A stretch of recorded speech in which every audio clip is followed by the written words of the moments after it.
listen, repeat.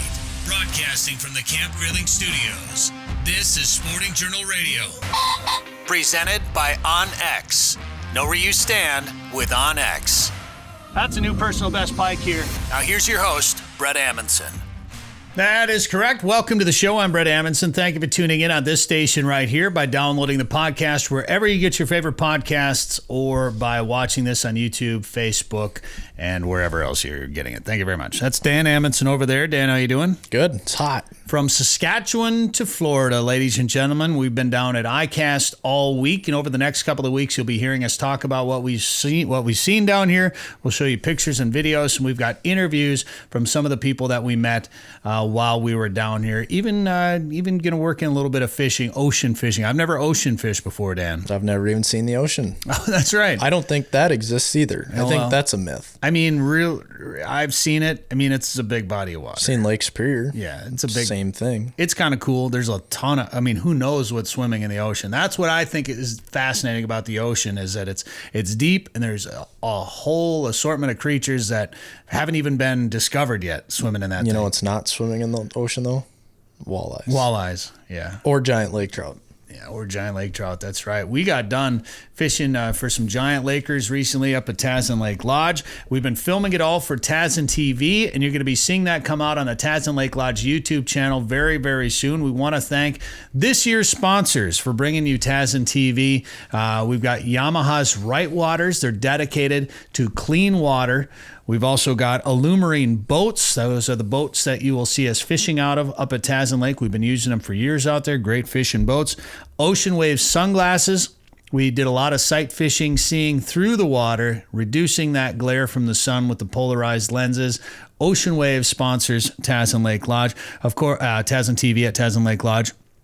Also supported by Live Target Lures. We caught a bunch of huge fish on Live Target stuff, from rattle baits to jerk baits to the big rubber baits, the big juvenile pike. We caught a bunch of big lake trout on. Also the swim baits, the perch, and the blue mackerel, silver blue mackerel. I know we caught one or two big ones on as well too. So you'll be seeing us catching big fish on those lures. And also Smith's Consumer Products. We used the pliers, the hook sharpeners, the fire starters, and more, all bringing you Tazin TV. And of course, also supported once again this year by Tourism Saskatchewan. So thank you to everybody making Tazin TV possible. Make sure you subscribe to the Tazin Lake Lodge YouTube channel to watch episodes coming very, very soon.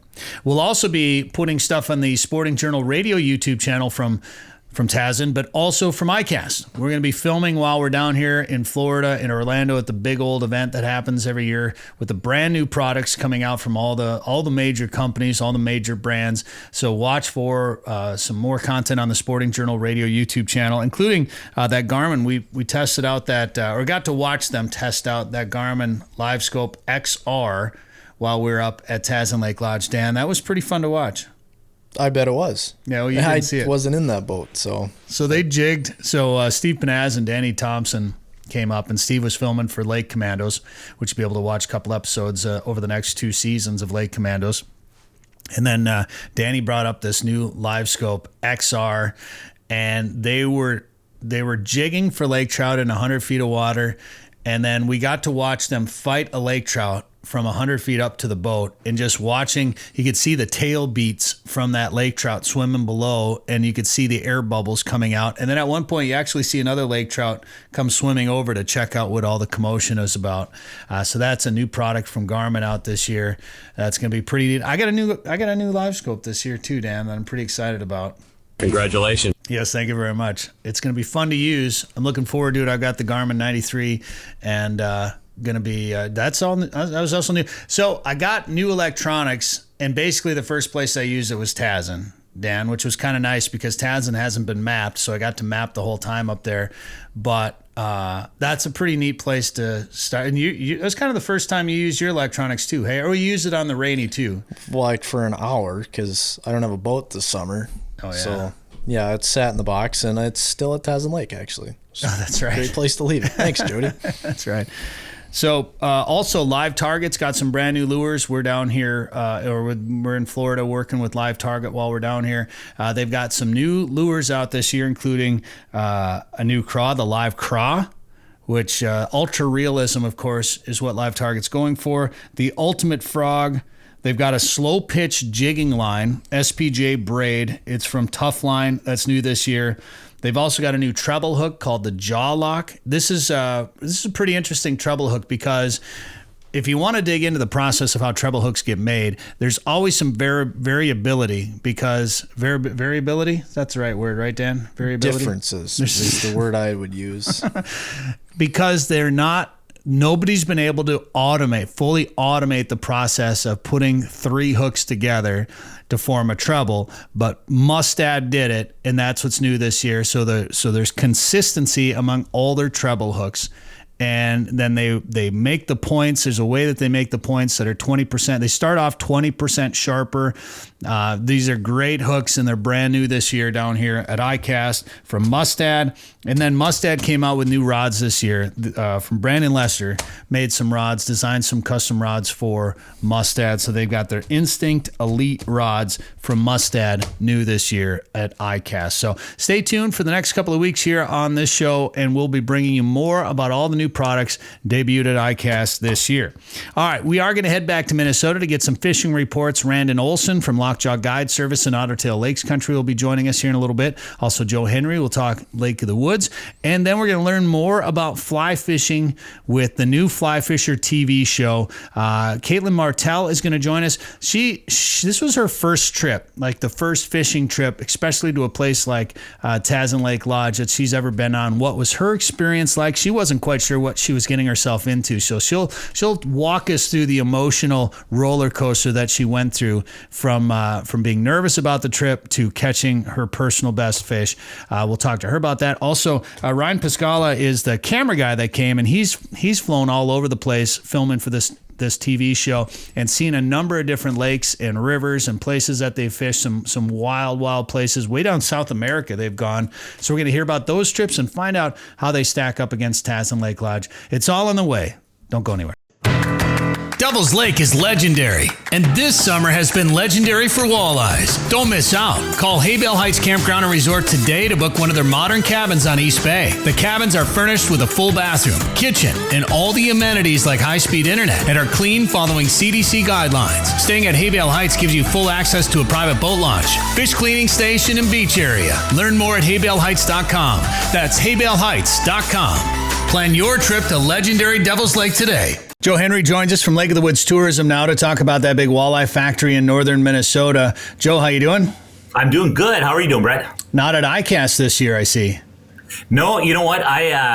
This is a year that just with the scheduling and different things going on, I took a year off. But I'll tell you what, I've always enjoyed my time at ICAST, and it's not real common for a destination to be there, but being that we're such a fishing-centric destination, and also being that I'm in the outdoor media industry, something always good happens when I go to ICAST, and it's a trip I will be taking again. Just wasn't in the cards this year. Yeah, well, we were down there all week working with Live Target, and I'll be honest, when I heard, I was in Canada all summer when it was 100 degrees here back home in Minnesota, so I felt fortunate that I was able to avoid all that, but now spending a week in Florida where I'm basically going to be tortured by the heat. Oh man, it's fun time, and we're gonna do a little bit of fishing, and we're gonna get to see a lot of people and see some friends and learn about all these new products. But Florida in the end of July does not sound good to me, Joe. I just have a feeling that maybe the venue had a little bit better rates in July in Orlando, Florida. Just thinking. But I will say, it's really no different than Minnesota when it's 25 below zero. We don't spend a ton of time outside normally. We have cars that have heat and air conditioning. We're in walkways, we're in air-conditioned buildings, and you spend a little time. Even that ICAST Cup, that bass tournament they have down there for pros and media to kind of pull together. They do that. I think that ends at 10 in the morning. And what I couldn't believe is a couple times I've done that, I couldn't believe how hot it is at 10 in the morning. I understand why it ends. I mean, it's just brutally hot at 10 in the morning. This time of year when it does get warm, it's obviously not July or Florida heat in July up here or at Lake of the Woods, and you get out on the lake, it's a little bit cooler out there, but it's still kind of that dog days of summer time of year. It's hot, it's sunny. The fish have been getting beat up for the last couple of months. Walleye fishing can get tough in a lot of places, but I remember the first open water trip I took to Lake of the Woods, and it was in August, and we went out somewhere in the big bay there in the big basin and just anchored up and vertically jigged, and we pounded big walleyes like slot fish. I think there was a 30 and a 29 and more fish that went back than I can remember, plus a limit of eaters. It was unreal, Joe. Yeah. Lake of the Woods is a really good fishing lake. It's the walleye capital of the world for good reasons. And one of the things is we have millions of fish. That helps. We have a lot of really big fish. That helps. People like that. We also have our eaters and our small fish. It's a very healthy fishery. Now, with that being said, when you look at Big Traverse Bay, which is that big open basin of Lake of the Woods, it's about 30 miles north-south by about 25 miles east-west. The deepest spot in Big Traverse is normally about 38 feet deep. This year it might be 40 feet deep. But the point of it is, it's not like we have 200-foot depths and the lake is not real full of life in those deep areas. No, we have our whole basin is prolific.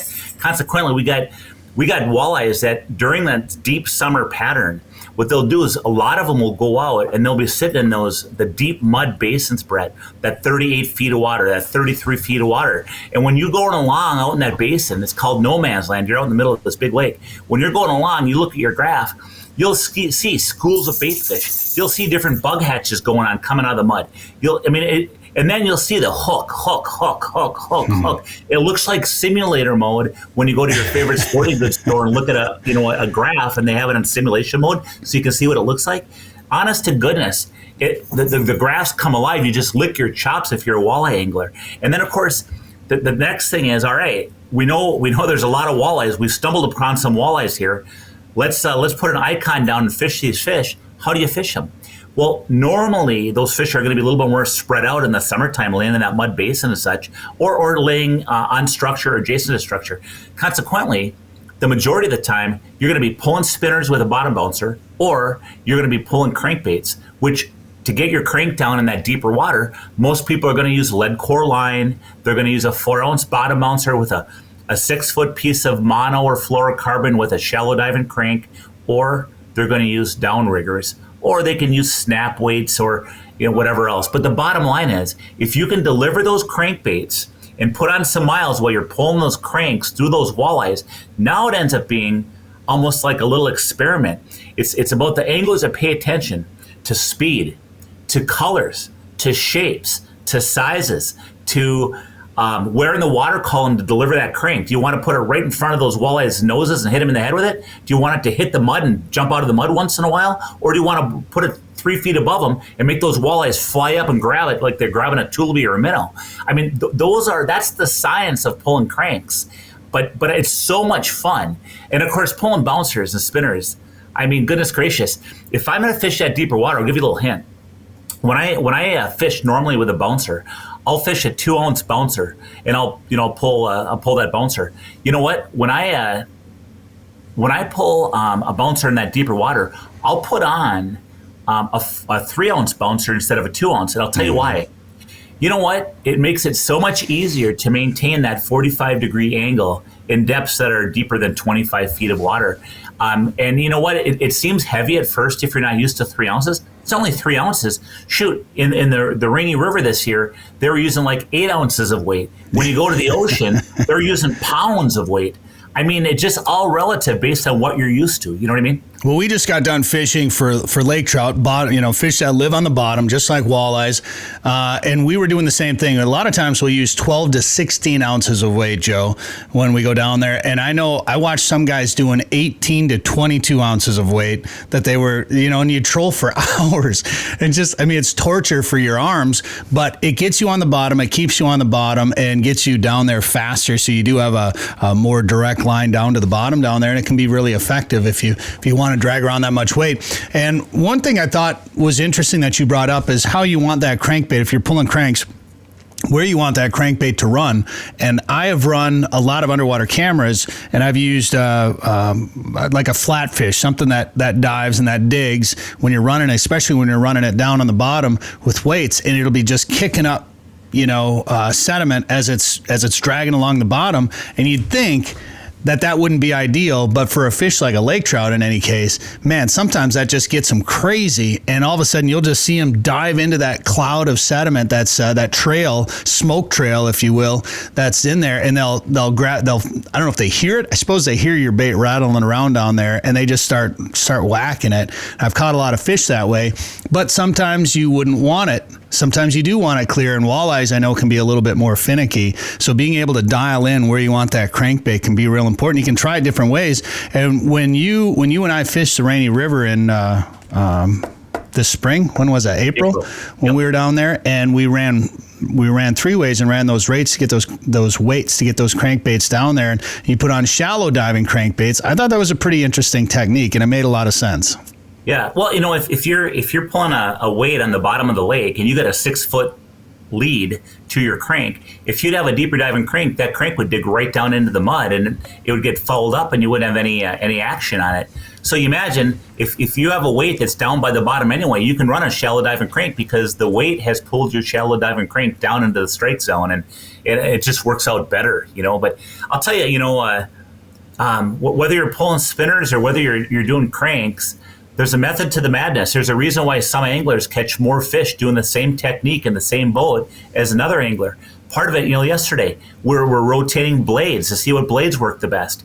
Who gets snagged the less, who can touch that bottom with their bottom bouncer, but just keep it off the bottom so you're not getting debris and you're not getting snagged up in rocks. And I mean, there's so many nuances. Sometimes, when you're pulling bouncers, I've noticed if I get whacked by a walleye, if you get that hard tap and it's a walleye, if I drop my line straight back, when I pull it forward, I'll get about half those fish that'll commit. Well, I thought to myself, what happens when that fish doesn't give me that courtesy tap?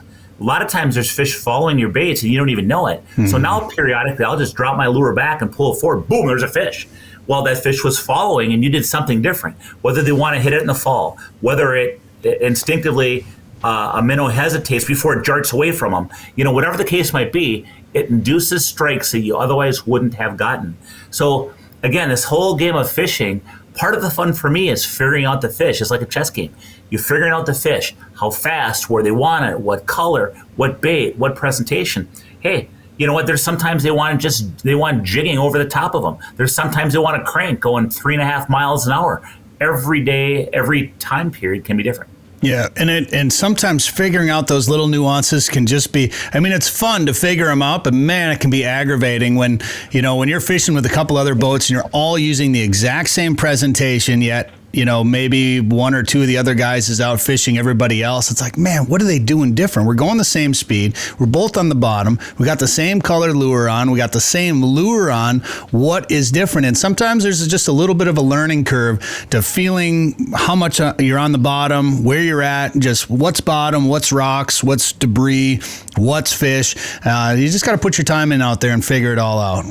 It's very true. And, and I should mention too, why we talked about at the beginning of the show, why does Lake of the Woods shine in the late summer months compared to some other bodies of water? And Brett, there are a few reasons. I'm from central Minnesota originally, and I fish those central Minnesota lakes in the summer, and they're tough. If you catch a walleye, maybe two, that's a huge, incredible day in the summer. Well, there's a reason for it. It's number one, the young of the year perch and the minnows and things like that, they're all eating size. So now you're competing with millions and millions of bait fish that the walleyes can eat at will. Weeds. Weeds are real prolific in a lot of our lakes. And, those weed lines get thick. Those fish in the weeds are really hard to catch. Some fish go super, super deep, and it's really hard to target them. They might be suspended or whatever the case might be. That's one of the great things about Lake of the Woods is it's a very consistent fishery, even through the summer months. And, and I know some guys and gals that will set their vacation for August because that's when they like to fish them. They love it when those fish are out in that basin. They love pulling spinners. They love trolling. And also you catch a lot of real big walleyes when that August time frame rolls around. Well, that time is here just about. If people want to plan a trip for August to Lake of the Woods, Joe, what should they do? Yeah, you know what? Best source of information to get a resort, a guide, or just look up information is our website, and that is lakeofthewoodsmn.com. Northern Minnesota's Walleye Factory is a year-round world-class fishing destination. The perfect getaway this summer is just a short drive to Lake of the Woods. Fish Big Traverse Bay, the Rainy River, or visit the unique Northwest Angle. To catch big fish, you have to go where the big fish are. Plan your trip to Lake of the Woods at lakeofthewoodsmn.com. That's lakeofthewoodsmn.com. All right, now we're going to check in with Randin Olson from Lockjaw Guide Service in Otter Tail Lakes Country to find out how fishing has been for him up there. Randin, how you doing?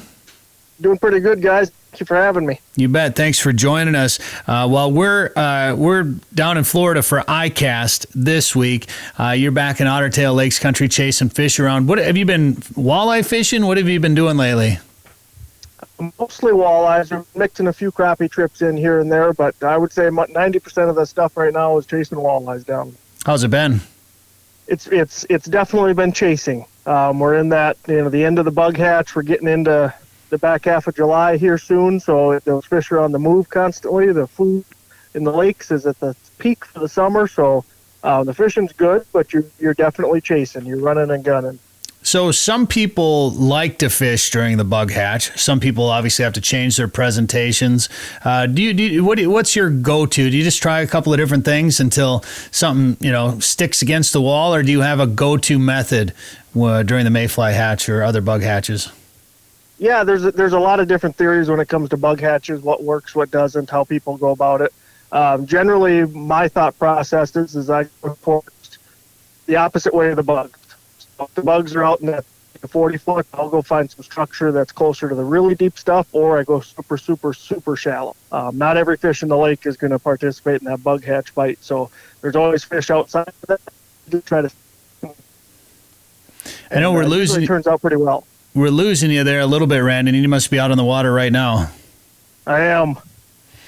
How's you might as well be on the water every chance you get, right? That's right. That's right.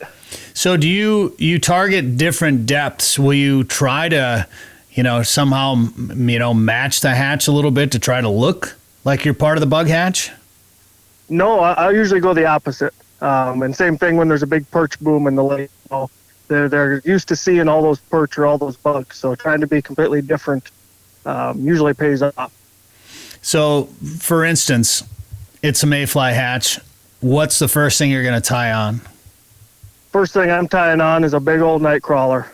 Might have a spinner on it, might not, might just have a plain beads, but I go big night crawler. That kind of matches it a little bit, but I'm usually staying away from the bugs. I'm up in 2 to 7 foot of water, 2 to 8 foot. So move fast and cover ground. Okay, so you're actually trolling. Do you troll a little bit faster then? Yeah, I'm getting those night crawlers up around 1.5 to 2 miles an hour, just burning ground. Burning ground. All right. And at that point, are you looking for fish that are they kind of stacked up, or are they picking them off here and there then? Are they spread out? The fish are definitely stacked up. Yesterday was a good case. We had 4 spots yesterday that had probably 100 fish on each spot. Oh, wow. But we'd only get 1 or maybe 2 fish every time we went through there. That's just kind of the way it is right now. You got to have 5-6 areas that have fish on it, and you just keep cycling through those spots. So when you're burning and looking, are you watching for fish, or are you hitting spot to spot that fishing memories a little bit, structure? A little bit of memories, a little bit of structure. A lot of this stuff this time of year, I'm focusing on rocks and weeds. And rocks and weeds with traditional sonar, it's always hard to tell if there's fish in there or not, especially when you're in 2 to 8 foot of water. So a lot of that, you kind of got to fish it to know if they're there or not. But some of the newer stuff, with the live scopes and things like that, you can kind of tell if there's fish in there and get a gauge for that. But it's definitely not a necessity for that stuff. Just kind of, the fish are usually in the same type of spots all over the lake. So you just hit from spot to spot to spot to spot, and you'll kind of put a milk run together. I'm pretty excited. I just got my first live scope. I haven't put it in the water yet, but I just got it, and I got to watch the new live scope in action up in Canada up there with Danny Thompson and Steve Panaz, and they were fishing lake trout in 100 feet of water, and Randin, one of the coolest things I've seen on a live scope yet is, when lake trout come up from deep water, they expel air and they expel gases to repressurize as they get shallower. And you could see on the live scope, you could see big puffs of air, big bubbles of air, I guess, come out of the fish and just make this big cloud on the live scope. It was crazy. That's insane. So I'm excited to try it out on walleyes here, Otter Tail Lakes Country. So when you're fishing walleyes, though, and you're trolling, and you're pulling spinners, you're pulling crawlers behind you, and you're trying to go through 2 feet of water, I mean, how far out are you so you're not spooking fish as you come over them? So I have 2 theories of that. You either get a long ways back, 80 to 100 foot back, or you get right alongside the boat. Generally, when those fish, they don't necessarily spook, but the shadow will kind of make them drop to the bottom or move off to the side a little bit. So I'll either be 5 or 10 feet from the tip of my rod, or I'll be 80, 90 feet back. Okay. And I kind of let the fish tell me which one they're preferring that day. A lot of times that first spook, when those fish kick off to the side, you'll catch more fish with your line right next to the boat. Interesting. So are you running heavier weights then to get them down? I suppose you're only in 2 to 8 feet of water. You probably don't need to use much for weight at all. But no, little 1/8 ounce bullet weight is plenty for that. You want to be in that top quarter of the water column anyway. You want to be above those fish. Sure. And you're not running planer boards or anything like that. You're just dragging them straight behind you. Yep, that's it. Man, if you got a lake with a lot of pike in it, try getting rid of all the junk on it. Just go to a plain 2-hook Lindy rig. That definitely cuts down on the pike. But sure. And what about crappies right now? If someone were going to go out and target crappies? Yeah, crappie bite's been pretty good. We've noticed 2 distinct patterns around here. There's the normal weed bite, where you can troll over the cabbage or pitch cabbage beds for those crappies. Where there's also still that bug hatch going on like you talked about, and there's still a lot of crappies out in 20, 30, 40 foot of water just suspended down a few feet. So if you can find those groups, they're more than willing to bite, but it's going to take you a little bit of effort to find those pods. And you're generally fishing like jigs and plastics? Yep. And those suspended fish, don't be afraid to go bigger. Go like a small rip and shad from Northland or 1/8 ounce jig in a 2 or 3 inch plastic, something like that. Go a little bit bigger with those fish. Give them something a little more meaty. It's hard to come back from where we were and get excited about fishing back home. You get a little bit spoiled when you go to Canada, but I think you get a little bit spoiled in Otter Tail Lakes Country too. And you got me itching to get back out there and chase some of those walleyes and crappies around up there, Randin. I tell you what, we see it all the time with the crappie fishing, especially. They call it panfish paradise, and sometimes we forget how lucky we are up here that our average crappies run 10 to 12 inches. Yeah, man, that's a nice average size. And how many lakes could a guy go to and expect to see pretty good pan fishing like that up there? I'd say 9 out of 10. It really is about that odds when you come up here. The 1,100 lakes, there's definitely no shortage, and pretty much most all of them have either really good crappies or really good bluegills in them, and some of them have a lot of both. Because that could be intimidating for a guy. Say they've, someone's listening right now and they've never been to Otter Tail County before, and they say, all right, I'm going to go there. Where do you start? When I was a young kid fishing this area a lot, what I would do is honest to God, I'd have a map up on the wall and I'd throw a dart at it. and that's how I learned to fish a lot of these lakes. And I've nowhere near gotten to all of them yet, but I've fished a good amount of them, and they're all got their time of days, all got their really good species that they're known for. Well, people can throw darts at maps, or they can call you at Lockjaw Guide Service to do some fishing up there in Panfish Paradise, Otter Tail Lakes Country. Randin, how do they reach you there? Well, the best way would just be give me a call at 218-640-0158, or you can check out our website, lockjawguideservice.com, or even find us on Facebook. Lockjaw Guide Service. Randin Olson, thanks for the time today here on the show. Thank you. Thank you, guys. Have fun. Did you know there are more than 1,000 lakes in Otter Tail County? Yep, and I'm gonna fish as many as I can. I'm an outdoorsy otter. Nothing beats a full day of fishing for me. The lakes of Otter Tail County give me plenty of options to lower my boat and snag the perfect catch. Not an outdoorsy otter? No problem. Otter Tail County has something for everyone. You just need to find your inner otter. To find your inner otter, go to OttertailLakesCountry.com. All right, man. What's your name? I'm Ryan Pizzacalla. Ryan, where are you from? I'm from Ottawa, Ontario, Canada. And what do you do? I am a full-time videographer editor in the hunting and fishing industry. I went to school for television broadcasting, and I've been doing this job. Graduated, and then 4 months after I graduated, I was in the industry, working in the outdoors. Yeah. Was it outdoors right away from the beginning? Yeah. 4 months in, or 4 months out of graduation, I got the job with the new Fly Fisher television show. Oh, really? Okay. Yeah. So you've been working with this show your whole career? Whole career, yeah. Okay. First real job I had. Yeah. Is that what you wanted to do? Was outdoor stuff? So when I started college, I was not into the outdoors just yet, but the summer of second year, so I had another full year of college, but the summer of second year I started picking up fishing and hunting. Did my hunting course, got my gun license and all that, started fishing a lot, and by the end of the year, it's all I did. So started making my own videos halfway through the school year. My course coordinator put in a good word at the show, and 4 months later they hired me. So do you know how to fly fish? I do. I started doing that probably 3 years ago now, and I picked it up pretty good, and I've caught a lot of big fish on a fly. What made you get interested in cameras? So when I was younger, I was a skateboarder. So I was making skateboard videos. I've been making videos since I was, 8 years old probably. I had a YouTube channel when I was a kid and made a lot of bad videos, but a lot of fun videos too. So I didn't know I wanted to do TV and make videos like this for a living, but my dad suggested it to me when I was in my last year of high school, and I decided to try the course out, and here I am. Nice. Yeah. So you need to figure out a way to fly fish on a skateboard. Yes. Have you tried that yet? I have not tried that yet. That'd be pretty cool. I'm sure I could find a spot to do that in Ottawa and probably catch a few fish. I've watched some episodes of the new Fly Fisher, and I was really impressed with like the cinematography of the show. Yeah. So is that your input, or is there multiple guys like you, editors? Where does that come from?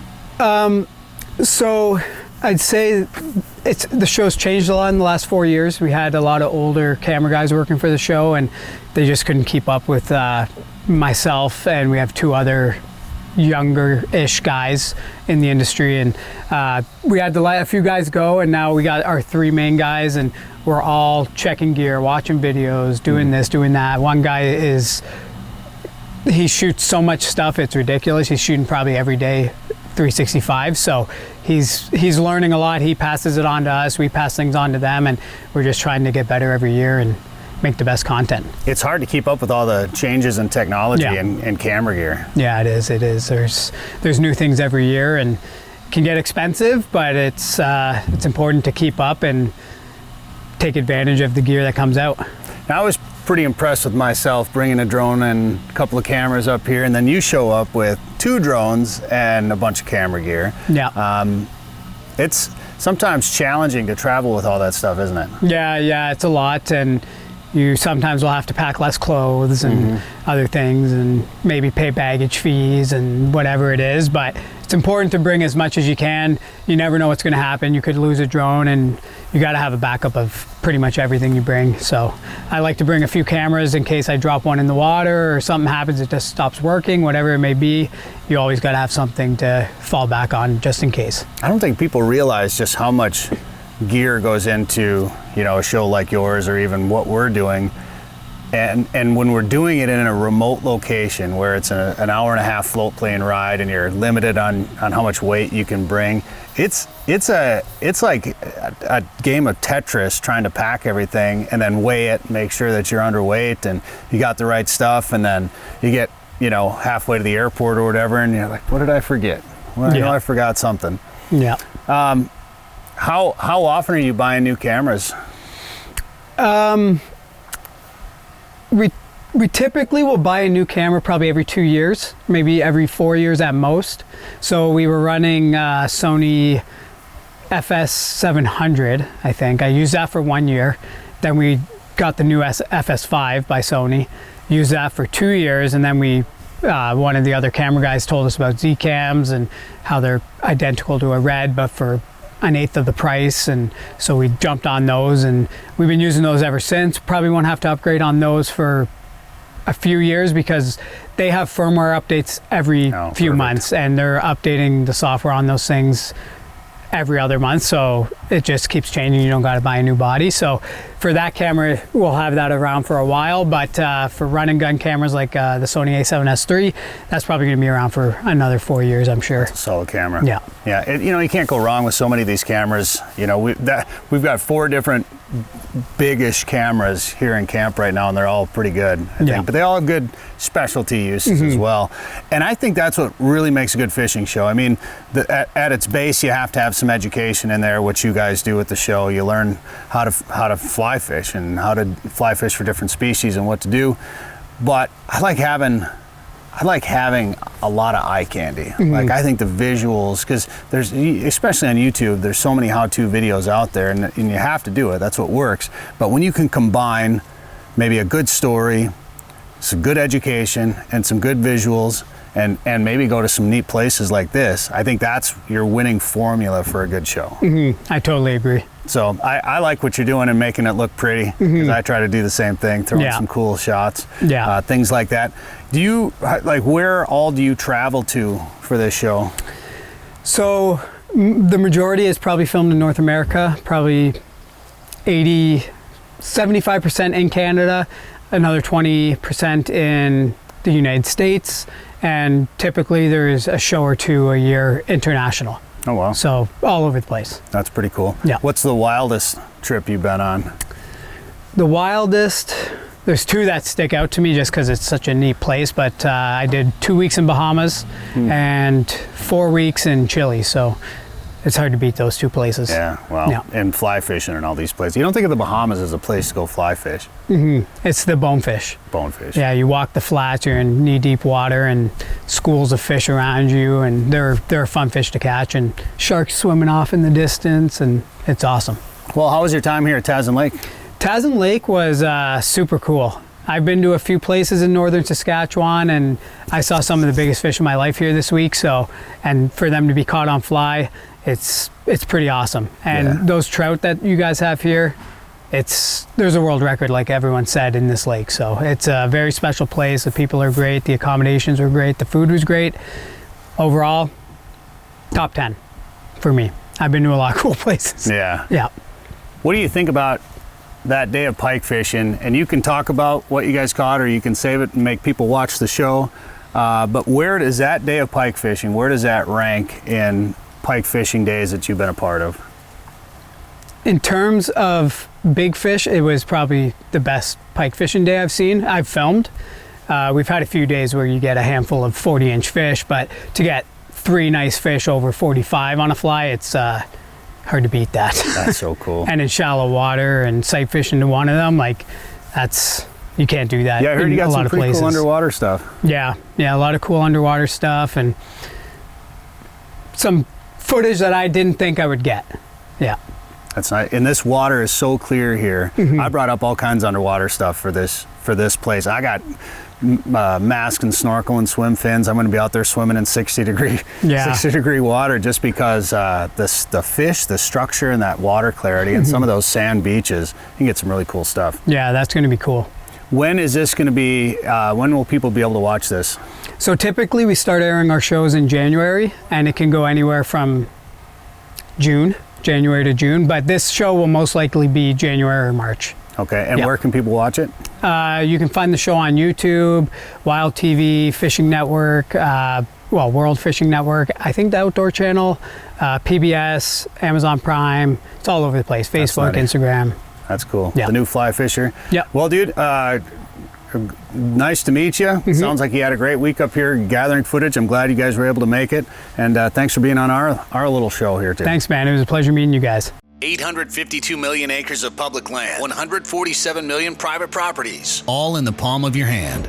The #1 hunting GPS app just got better. With hundreds of custom map layers, 3D and topographic maps, you can easily scout on the road or at home before you go. And now you can get important weather details, CWD detection, and even know what crops have been planted where. Get the most trusted hunting GPS app ever made. OnX. Know where you stand with OnX.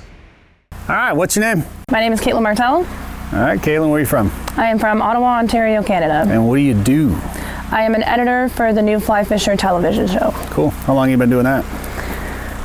Same thing as Ryan. I went to school for television broadcasting and film, focused mainly on editing, and coming out of college, 4 months out of college, got hired with the new Fly Fisher full-time. Oh, really? Both of you guys? Yeah, right away? mine was 4 or 5 months. Was it a package deal or something? We were actually a year apart in school, and I never saw him once in 2 years. Oh, really? And then we started working together right away. Because you were in the edit bay the whole time. Yeah. What got you interested in that, and why editing?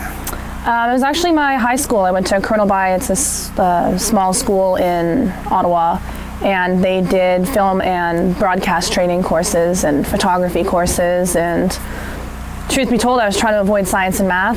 I figured these were pretty easy credits, and then I kind of fell in love and started doing a couple side jobs for editing, and then decided that college was the way to go if it's what I wanted to do for the rest of my life. That's why I got into radio. Same reasons, pretty much. Yeah. Did you want to be in the outdoor industry? Honestly, I hadn't thought too hard about it in college, as long as I kind of went into the editing field.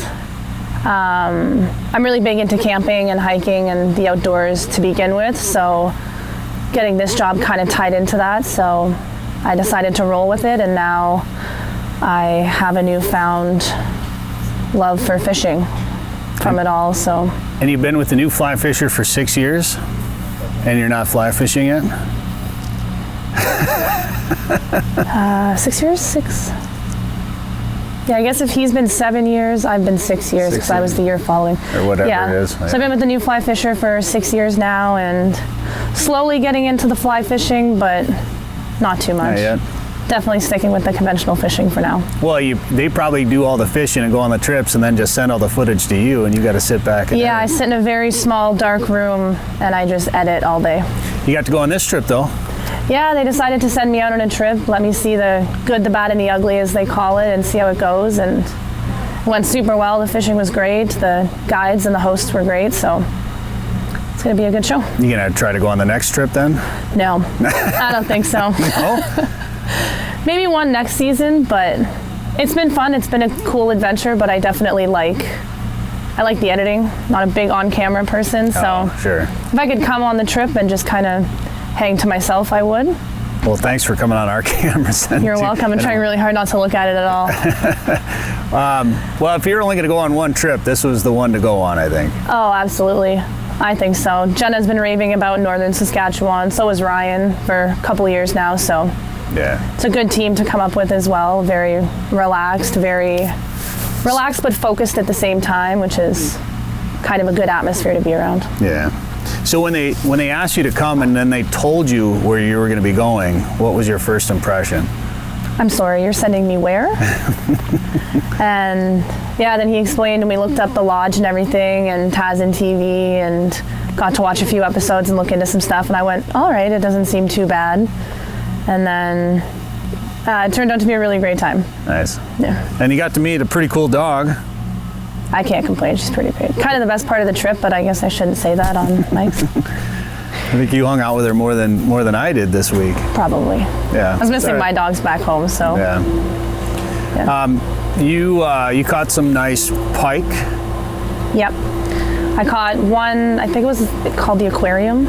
Okay. So back in the aquarium, I caught one 39-inch pike, which is actually the biggest pike I've ever caught. And then today, trolling out on the lake today, I caught a 45-inch laker. Yeah. How awesome is that? That was awesome. That was a more aggressive fight than I was expecting. Yeah, they're fun. They are fun. They're very fun to fight. Yeah. Very strong. Kind of thought I was hooked on bottom for a bit. I was like, this isn't going anywhere. Trevor's like, oh, just you wait. Yeah. All congratulations. Amazing experience. Did you catch the silver pike, or who? I did catch the silver pike. How cool is that? That was beautiful. Yeah. I didn't even know those existed. I had never seen one before or heard of one before, and yeah, also a very cool experience. Pretty rare. I don't know if I've ever actually seen one. Trevor, I think, said in his many years of guiding, he's seen maybe a handful or two. Sure. Yeah. Oh, that's awesome. Well, catch a really rare fish, a bigger lake trout than most of the people on the planet. Yeah. And it's a nice pike too, and got to see a pretty cool place. I mean, when you flew into it, and the plane was coming down, what were your thoughts? My thoughts when the plane was coming down, I was not expecting it to be this remote. Yeah. And this long of a float plane ride into the middle of nowhere where there is nothing, and just seeing, even flying in and seeing all the different bodies of water and the sand dunes. And I've never been in a float plane before either, so landing on the water was cool. And it's very nice because it's just all very quiet, calm, and very secluded. Yeah, it's a neat cool. place. It's something I've never seen before. Well, we're looking forward to seeing the show. Yes, absolutely. I know you guys got some good footage, and I know you guys put a good show out there, and the editing, I think the editing is done very well. So we're excited to see it, and thanks for being on our show. Thanks for coming out. Thank you for being on our show. Sporting Journal Radio is a division of Macaba LLC. If you've got a question, comment, or story idea for us, send us an email. Go to sportingjournalradio.com. While you're there, you can learn how to advertise on the show and visit our store for hats, hoodies, coffee mugs, and more. Go to sportingjournalradio.com.